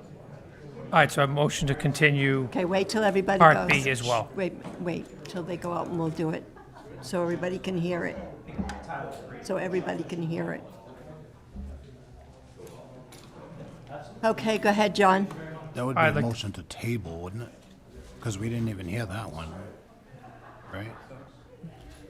Would we table or continue the second part of that, the oyster restoration project in Hamlin Pond? Continue Continue? Because we didn't hear it to tonight. the November 18th date. I guess what I'll do is, I'll make a motion to continue Or you could table. all shellfish constable discussions regarding Part A and Part B until November 18th. 18th. Second. All in favor? Yes. David? Yes. Yes. And I'm a yes. Okay, public comment. Before we get into Okay. public comments, if I could. Madam Chair, I was contacted today, and I'm going to specifically refer to additional topics where this space is reserved for topics that the chair did not reasonably anticipate would be discussed. There is an item that came to my attention today that I was not aware of until today.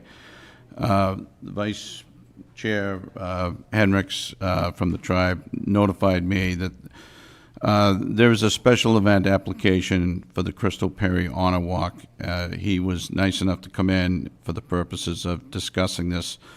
The event is scheduled to take place on Saturday, September 14th, from 2 to 4. I can tell the board that today I checked into everything, including the police department. We're all set. I just need the board's approval. But I think the vice chair and his daughter would like to maybe speak on the subject. Want me to Mo- add? Motion this? to add to the But agenda? I would just like a motion to add. Do you want to read them? I make a motion, move to add the special event application for the Crystal Perry Honor Walk for missing and murdered Indigenous women to the Select Board meeting agenda due to time sensitivity. The event is scheduled to take place on Saturday, September 14th, 2024, from 2 to 4 p.m. Second. Second. Michaela? Yes. Yes. David? Yes. And I'm a yes. Thank you. Thank you. Good evening, Select Board. I appreciate the time tonight, and sorry for the delay. We was under the assumption that DPW Collins Lot was under their jurisdiction, and just found out today that it's under the Select Board's jurisdiction. So I reached out to Rodney to see if we can get permission today. I'm with my daughter, Sierra Hendricks. She's a Mashpee Wampanoag Powwow Princess of 2024 and 25. And missing and murdered Indigenous woman act is something that she's actively involved in. So I just wanted to break the ice. I feel that this is her first Select Board meeting. I feel she should make her own presentation to the board and request it. So Sierra, this is my daughter, Sierra, and you can. Hi everybody, my name's Sierra Hendricks and I'm the Mashpee Wampanoag Powwow Princess. Being the Mashpee Powwow Princess and a woman myself, missing, murdered, an Indigenous woman, and just the issue means not only a lot to myself, but a lot to the tribe as well. 56.1% of Indigenous women experience sexual violence, as well as 40% of sex trafficking victims being Native women. My tribe has especially been impacted by this, with 2 of the victims being my close relatives. 506 missing, murdered Indigenous women and girls cases were identified across 71 urban cities, and 128 cases were missing Indigenous women, as well as 280 cases being cases of murdered Indigenous women.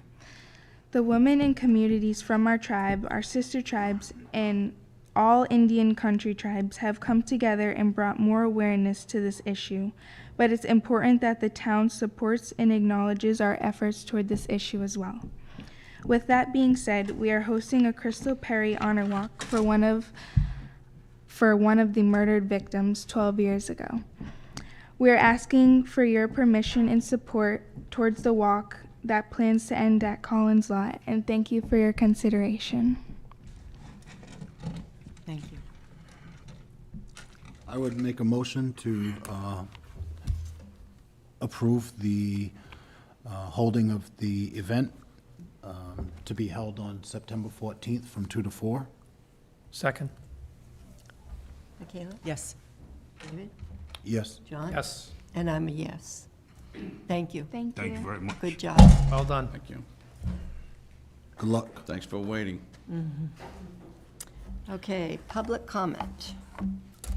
Chris Ball?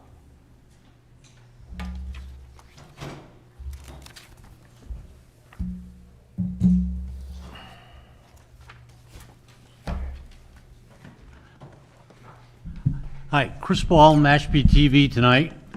I'm here to tell everybody and get the word out that finally the HD channel is ready to roll out next week. Comcast finally gave it to us to beta check on August 20th. Justin's been knocking his brains out trying to get everything so it looks right.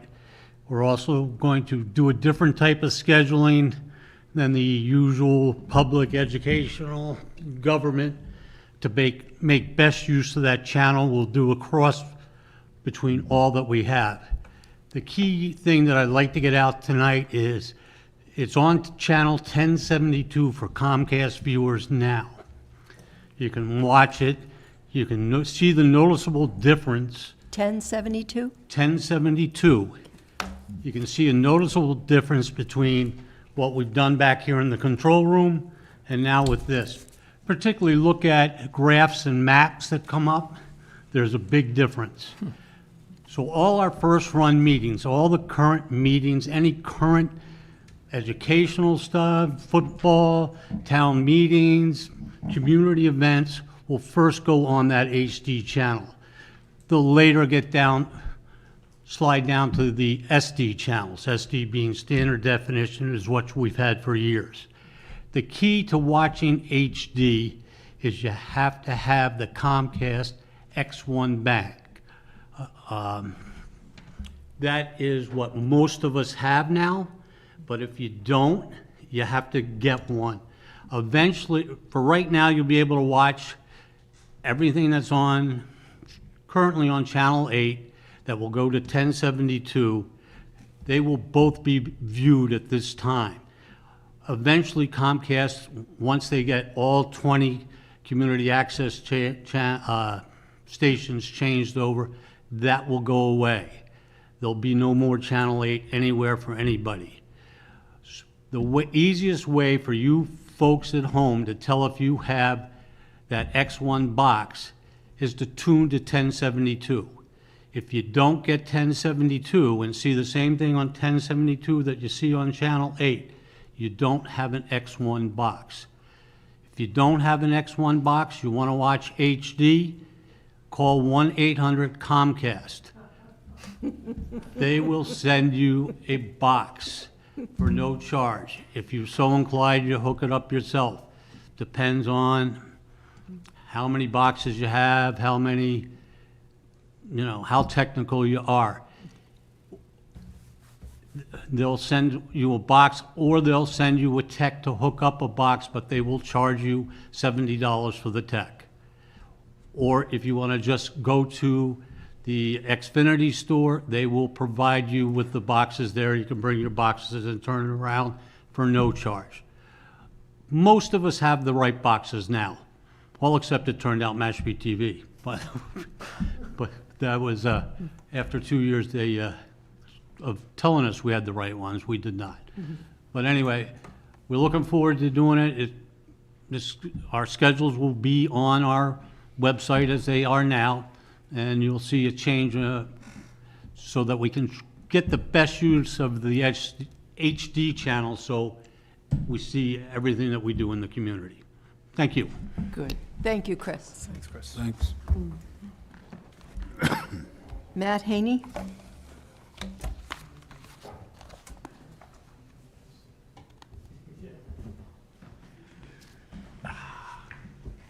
Good evening, Select Board. Hopefully, my name is Matthew Ham, the trustee of Gooseberry Island Trust. Hopefully, everybody read my email from September 6, 2024. I wanted to bring to your attention a potential issue with the draft warrant article for Gooseberry Island. According to Mashpee Bylaw, Chapter 2, Article 1, Section 27C, which I attached in my email, any article requesting a sum of money needs to specify the exact amount.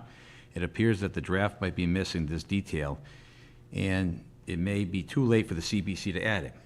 I know in the past, warrants have been executed with a, parentheses, sum to be determined, and the dollar amount added at town meeting, which I don't believe is compliant with the bylaw. To ensure that everything is in order, I suggest that the Select Board put forth the article with the proposed funding sources. I've attached a revised version of the article in my email, and I also brought copies today, that aligns with the Mashpee bylaw. As you know, any motion made at town meeting must fall within the scope of the article, as it appears in the warrant, as determined by the moderator. So there is some flexibility at town meeting. Including the dollar amount and proposed funding sources now would help the town comply with the bylaw and avoid any issues later. The purchase price is $8 million, which is a 12% discount from the trust's most recent appraisal.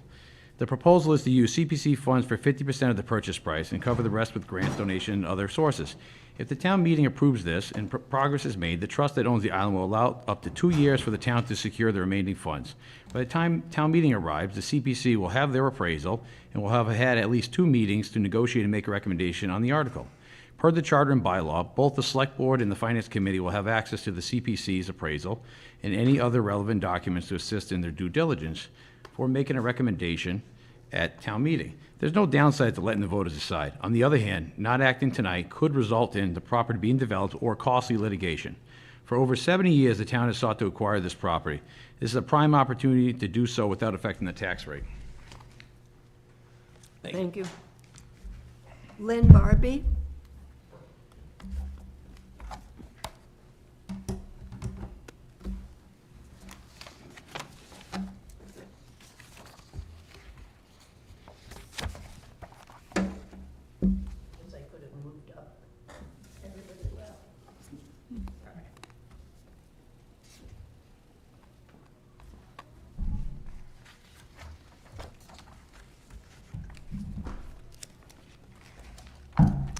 Lynn Barbie. I'm here on behalf of the Community Preservation Committee because the chair was not able to come. And I just want to say if there are questions that Michaela can't answer, that Kathleen can't answer, I will try to answer them because I know we're at the deadline for the warrant article. But I did want to just remind everybody that that our assistant conservation agent did a review and a report on the 475 and Nathan Ellis Highway, and he says, with the urgency in town for increased wetland protection and existing amenities on site, make this parcel perfect for the town of Mashpee to acquire. That's the report from Daniel Kent when he went to 475 Nathan Ellis. And if there are other questions about any of the other items on the warrant that I can answer, I'll be here. Thank you. Thank you. Communication and correspondence, new business. Interview, discussions, and approval of the following appointments. Conservation Commission Member at Large, Richard Stahl. Term expires June 30th, 2025. You have his application in front of you. He has been on the committee as an associate member, and they're moving him. Good evening, everybody. Good evening. How are you? So is there anything you want to add? Are you enjoying the committee? I have. I've enjoyed it to this point. It's only been a handful of meetings, but certainly I've learned a lot to this point. Obviously, I have a lot more to learn, but I have enjoyed it. Everybody on the committee has been very helpful. Any questions I've had, Drew and Daniel, anytime after any meetings, whether I go to the office, have really answered any questions I've had and said, you know, anytime you need anything, give us a call. And Stacy, any questions that I've had with her, she's been great. So to this point, I've enjoyed it. Okay. Have you taken any of the workshops that are? I have. I just got signed up for the Mass Conservation to go on there and start taking classes there, but some of the other members have emailed me with different classes online classes that I'm able to take. So I'm just, like, as I said, there's a lot of information, like, you know, I know a hot button one is, you know, Regulation 25, so trying to absorb a lot of that and stay up with the meetings, but I am trying to do as much reading as I can on it, so. And then we also need you to do a conflict of interest. They can set you up in the selectman's office with town clerk. I'm sorry. I asked admin at the fire station, we usually take that every year, so they might actually have that in the file, so if they have that, I'll bring it forward and have it to you guys. If not, then I'll obviously take the class again. Great. But we do it every year at the station. Okay, thank you. John, any questions? No, I mean, so again, Rich is going from associate To a full, full member. full member. I'm trying to remember, I thought if you're an associate, you don't automatically ascend to the seat as a full member? I don't believe so. I don't know. I think it still comes before us. It comes before. Yeah, us. it doesn't happen that often, but I didn't know. So, no, I don't have any questions. I mean, he answered the question about the training, and Yeah. I think the idea is most members join immediately from being on no committee, and all of a sudden they're thrown into the fire. I think you kind of walk yourself in a little bit. Which is Being an good. associate member, which is, I think that, I like that process better, so. No, I have no other questions. David? Taking workshops is something that I've been a big advocate for. I know when I was on the planning board, the Citizens Training, CTPC, I think it's the acronym, that is something done within the state. It has pretty much trainings for every board and commission at a town level. I found it extremely useful. I didn't see a lot of representation from Mashpee as much as other towns when I did attend. They offer 2 trainings a year. They help you learn how to create defendable decisions, and it actually gives a benefit to the town to have people that achieve varying levels of certifications, having taken so many trainings. And I think it's an underutilized opportunity. I think there is a small fee that typically the boards and commissions have an allowance for attending those trainings. So I always advocate for folks to take trainings, especially when they're looking to ascend from, a sitting member as an alternate and looking to be placed on the board. But other than that, I have no additional comments. Okay, I need a motion.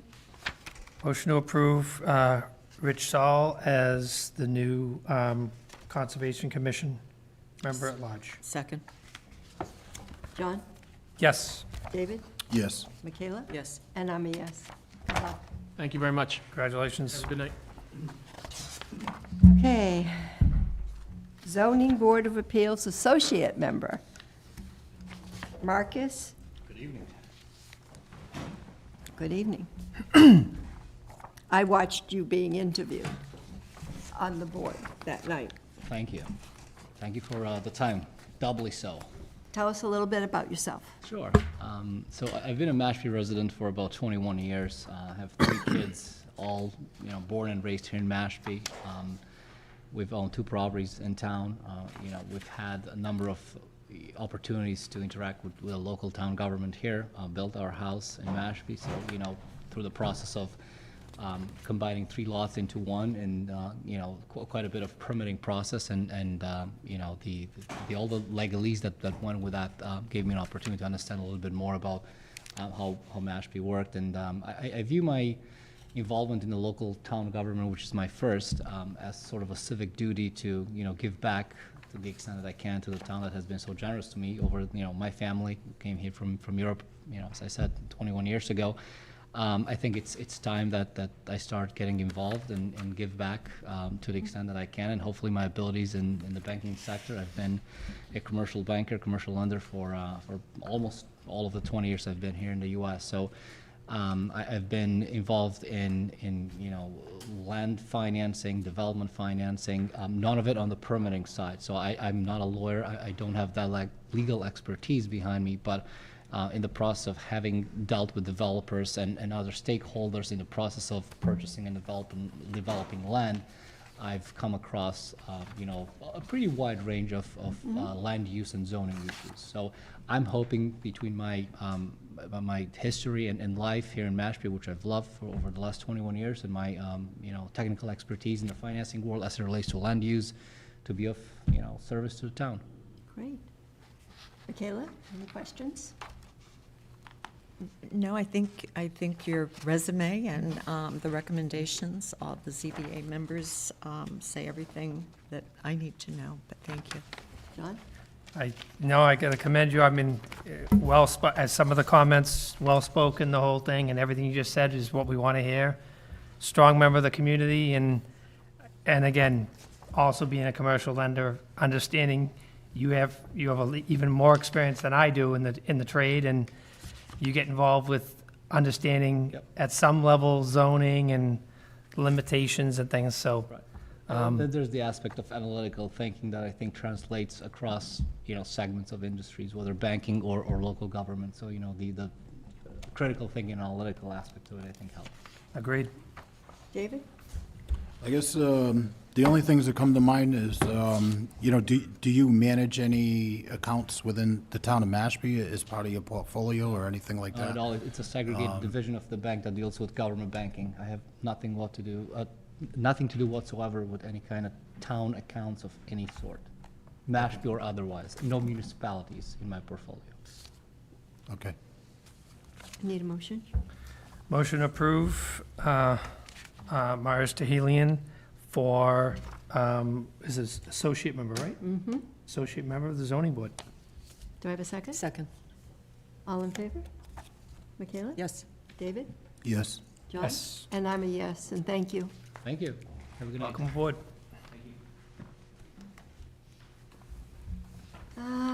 Constable Ronald Spear. Thank you for waiting. That's quite all right. I'm ready for a clam sandwich about all that show. Good, go dig. My name is Ron Spear. I am been a resident of Mashpee for over 30 years. Been a constable for over 20. Presently, I am a Mansfield constable in New Bedford, Wareham onset, and hopefully I'll be a constable here in my hometown of Mashpee. I'm also a Marine Corps veteran, a notary. This is my passion. This is what I do. I started from the ground and just worked my way up and grown a business. I like serving my community. I like serving civil process. It's very interesting. There's something that I learn new every day. So, I know my family's excited just about as much as I am. I've been doing this for a long time, so I was looking forward to this, and I want to give credit. I know she's not here right now, for Stephanie Coleman. She's been a plethora of information working my way through this to put me right here today. So I appreciate what she's done for me. Ronnie, too. Thank you. Any questions? None at all. I loved everything you just said, so. Michaela? Thank you for coming. I don't have any questions. Everything seems to be here. Thank you. I appreciate your time. Thank you very much. No questions at this time. Okay, do I have a motion? Motion to approve constable appointment of Ronald Spear. Do I have a second? Second. John? Yes. David? Yes. Yes. And I'm a yes. Thank you. Congratulations. Thank you for your service. Thank you. Okay, discussion and approval of the following one-day liquor license. Knockabout Beer, Gardens at the Commons, September 14th, September 15th, September 21, September 22nd, September 28th, 29th, October 5th, October 6th, October 12th, 13th, 19th, 20th, 26th, 27th, November 2nd, November 3rd, November 16th, November 17th, 23rd, November 24th, 29th, 30th, December 1st, December 7th, December 8th. I will question December 14th only because that's the night of the parade and we don't want to. Totally fine. Okay. December 15th, December 21st, 22nd of 2024, between 11 and 10. Good evening, I'm Peter Merner with Knockabout. Coming back to you for some remaining dates for our beer garden at Mashpee Commons. To give you guys an update, in, I believe it was March or April, February or March, we applied for a permit with the state, 21E pouring permit. It's a catering permit that allows us to pour on private property. We're the first brewery in the state to ever apply for it. It's something that typically restaurants apply for. And so our current permit that we have at the brewery, our pouring license, is an 18E permit. And so there's a process of them having to approve us as the first person, because typically if you're a bar or restaurant, you have a 19 style liquor license, which you then buy through the 3-tiered alcohol system, a wholesaler, and then to the bar, restaurant, and then the consumer. So right now we're the first one, so we're waiting for our hearing with the ABCC so they can approve that. So I have been almost 7 months now waiting for this, or 6 months. So it's been a long time. Usually it's a 6 to 8 week process for them to approve this permit. So I'm hoping we have it for next year. Hopefully we start hearing by then. So these dates are for our Saturdays and Sundays at the Commons, and I have no problem with striking that date on the 14th, the night of the parade there. And so this is really based around our farmers markets and Christmas markets that we're doing on Sundays at the beer garden there. And then on Saturdays we have some programming like fundraisers, some other like football focused things like that. So weekends basically, just like a business on the Cape. So really tonight we're here to ask for those additional dates to get us to the end of the year. Sure. Do I have a motion? Or any questions? I'm sorry. Any questions? You've answered all of my questions. So Yeah. you answered the only question I had was about time. Thank you. Yes. Okay, I need a motion. Motion to approve. Oh, you want to? The only question I have is, Sir. you know, it does say on there, a special license can be granted to any person a total of 30 days per calendar year. This one's for my under my mother's name, Melissa Murner. So that's the permit should be being pulled for. The last one was for my wife, Margaret Murner, and then the first 30 were for myself. Gotcha. Okay. I remember we actually got some of that explanation early on. but Yes, sorry about that. I Now apologize. it's almost a refresher now. Now I remember. Motion. Okay, I need a motion. Motion to approve the one-day liquor license for Knockabout Beer Company LLC, Knockabout Gardens at the Commons. The dates. Yes, You exactly. don't have to go through the whole dates. All dates listed. With as the exception. dates Except for the listed, with 14th. the exception of December 14th. Second. Michaela? Yes. David? Yes. John? Yes. And I'm a yes. Thank you very much. Appreciate it. Thank you. Okay, discussion and approval to authorize the town manager to execute the required submissions for financial assistance from the Massachusetts Clean Water Trust. Yes, Madam Chair, this is the same approval you gave me on June 28, 2021. This is just simply for the next phase so that I can complete the required paperwork. You looking? Motion? for a Motion to approve? Yes. Do I have a second? Second. John? Yes. David? Yes. Michaela? Yes. And I'm a yes. Old business, discussion and possible action on article of October 21st, 2024 town meeting warrant, draft number 4. Okay, Such a big paperclip. I know. Boy, it's a thick, thick book. This might be the shortest meeting on It record. could be. Okay, so we have Article 2, page 2. Regarding town meeting, can I just have, Madam Chair, clarification? Mm-hmm. What do we have to have for a quorum? I'm concerned I know. that, I mean, Don't we people- have to have 100? No, you don't No? need one, only for a special. Oh, Okay, that's right. perfect. Okay, so we need 0. Okay. Okay, here we go. Page 2, Article 2.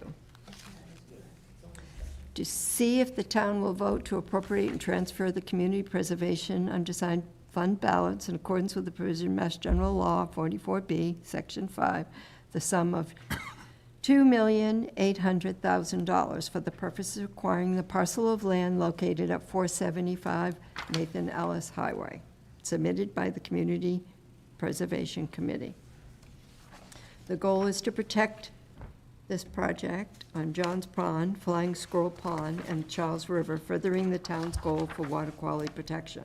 The parcel abuts John Pond and has multiple active wetlands on site. Acquisition would allow for the long-term protection of the wetland values, wildlife habitat, and endangered species.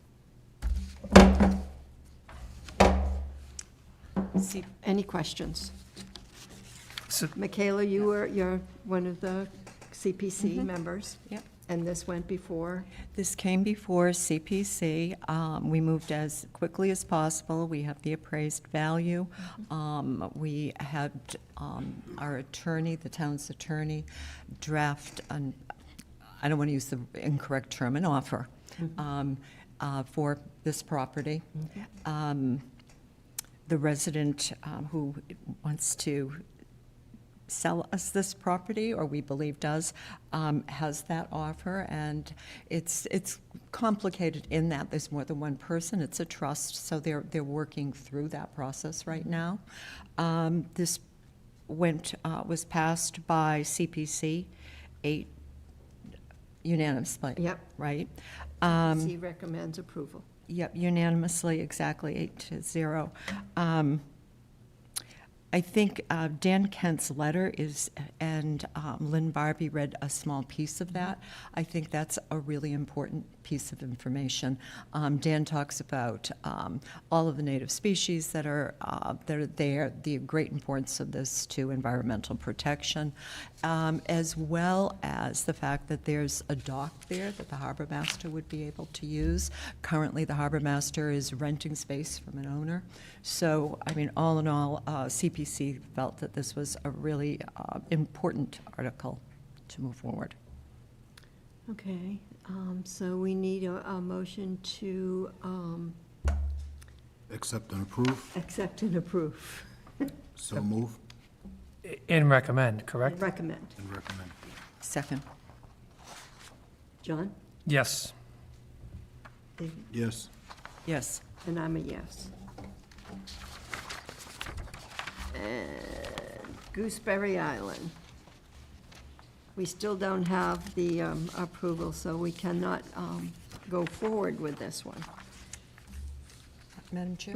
Go right ahead, The Michaela. CPC discussed this at length. We received the proposal, we didn't receive the proposal until July 1. And we moved as quickly as is possible. We've ordered an appraisal, but the appraisal has not come in. Okay, so do we need a vote to not to put it on the, You can Warrant. vote to add to the warrant or not add. Okay. Or remove it. Or remove it. Or we don't have the obviously, if you were to add information. it, then Okay. to vote to recommend or not recommend. Okay, I need a motion to remove. Do I have a motion to remove the article? And again, it's just, maybe just to clarify, I have no problem with doing that. But, you know, understanding the time frame and the whole thing. Right, and If CPC followed all the, we were in a different situation, Yeah. I'll be honest with you, I still have a problem with where $8 million would come from, knowing it would have to come from a lot of places, and we're gonna be incredibly strapped for, you know, for cash with police department, wastewater. But that being said, Mr. Haney also spoke today, and he mentioned about there'd be if this was to move forward, it'd be like a 2-year to find funds and the whole thing. So if this was to come back up at the next town meeting, you know, whether it be a petition article or not, at least it would be done through the process and would have Right time time. to have roots and have a possibility, but, I agree. And likely, by that time, we would have an appraisal. I mean, we don't have an appraisal in hand. yeah, timeframe-wise, it just. Or $4 million. So with that being said, I'd like to motion to have it, as a, Removed. removed Okay. from the warrant. Do I have a second? Second. Michaela? Yes. David? Yes. Yes. And I'm a yes. Okay, see the town manager's memo for Articles 5 through 7 to be removed from the warrant as alternative funding has been identified for the articles that don't require town meeting authorization. Article 5, page 4, which we don't have. Vote to remove. Motion to remove? as Second. recommended? Okay, Yes. Yes. Yes. and I'm a yes. Article 6, wastewater sewer commission, vote to remove from the warrant, evaluate converting 2 private wastewater facilities to municipality assets. Motion to remove as recommended? Second. John? Yes. David? Yes. Michaela? Yes. And I'm a yes. Article 7, wastewater management, vote to remove from the warrant, evaluate a remote wastewater treatment facility in Plymouth Pond area of Mashpee. Motion to remove Article 7. Second? Michaela? Yes. David? Yes. John? Yes. And I'm a yes. And if I could, Madam Chair, I just want to let the public realize that all of these have funding sources, and if we were to rely on certified free cash at the October meeting and we did not have it certified by that time, it could not go forward. So that is why it was recommended to the board. Okay. Gotcha. Okay, now I need a motion to, Are we good with Article, we are good with, is that it? we did, yeah. I believe you did 5, 6, and 7. 5, I 6, mean, and we have so 7. many articles, we didn't miss any? Now I need the execution of the October 21st, 2024 annual town meeting warrant. So moved. Oh, I'm sorry. we can still have a Oh, you discussion. were gonna- We can go back to it afterwards. Okay. Second. John? Yes. David? Yes. Yes. And I'm a yes. What I was going to ask, we've all had the advantage of reading the town manager's memo, and just so it's very clear to people that these projects will move forward, but the funding source is different, if we could just reiterate that for the public. Yeah. That's what I Because was don't trying want to any That's what he was mention, saying, yeah. yeah. Right. So, obviously, all of these articles are going forward. It's just a different funding source, whether it be ARPA funds or whatever, versus relying on the certified free cash, which we may not have known at the time of the town meeting. So everything's going forward as planned. It's just a different funding source. That's good. And it had all been clearly defined amongst staff and myself, and this is why it was recommended to the board. Madam Chair? Can I Yes. just, regarding the book, that's not really gonna be a book, so how, just that, Finance committee, yeah, does it, what do we, it still has to go out. So I just have a suggestion as far as the book. If you, I mean, because you basically have a boatload of Card? pages to fill. So my suggestion is meet the department heads inside the book, if that's possible. I'm not sure that it is, because the book is generally done in a way consistent with the provisions of the charter or bylaws. All right, I'm just, I mean, I hate to say it, but gonna create a book that has like 10 pages of blank. That's, you know, It's just going to be a thin one. it is. you could print this in the copier, you know. Right, And in an envelope. exactly. Liaison reports. Michaela, we'll start with you. Okay. Council on Aging. September is National Senior Citizen Month. They wanted people to know that. They really put together a fantastic newsletter of all their events. This is more of a shout out, because I'm not the liaison to the Mashpee Public Schools, but a shout out to them for their grand opening of the community gardens. That was nice. It's well worth driving behind the school just to see. Yeah, it's really good work. John? Liaison reports? Nope. David?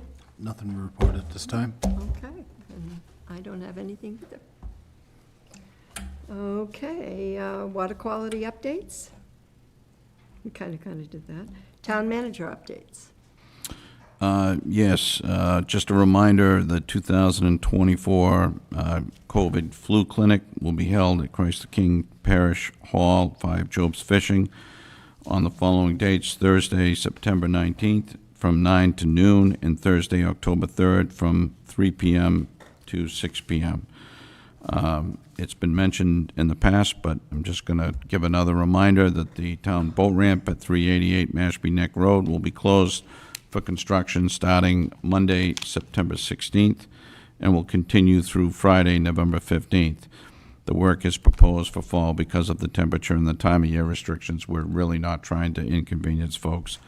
There will be no access to the ramp and immediate area during construction. Boaters are directed to use the Aquay Bay boat ramp or the Great River boat ramp instead, and we are sorry for any inconvenience, but this is part of the progress that we're hoping to achieve. Also, just want to remind the board, in case you wish to attend the September 24th ribbon cutting and dedication of the LeClaire Village Apartments on Friday, October 4th at 10 a.m. So we need the reservation by the 24th of September. And also, I don't know if any of you are available tomorrow at 1 o'clock, but there is the possibility of the wastewater facility tour for the select board. I obviously can't have any of you deliberating if you were to show up in a quorum, but you can go on a tour, and I just need to know if that's a convenient time for any of you, and if it's not, then we can try to get a couple of other dates, because I know it's short notice. I can try possibly, yeah. I can make 1 o'clock. Can you, David? That I'm not sure. Okay, Well, I'll get another date for the rest of you. because I can't. Yeah. So I'll have 2 and then bring another 2 at another date. That'd be fine. Thank you. Okay, I think that's One more it. thing, Madam Chair. Okay. I believe this may be our last Board of Selectmen's meeting for someone, I believe Terry Cook is retiring. So I just would like to quick thank you, Terry, for your long and, relentless hours to the community of Mashpee, and just thank you for your service, and you'll be missed. From the bottom of my heart. Congratulations. I know. I need a motion to adjourn. So moved. Second. John? Yes. David? Yes. Yes. And I'm a yes. Good night, everybody.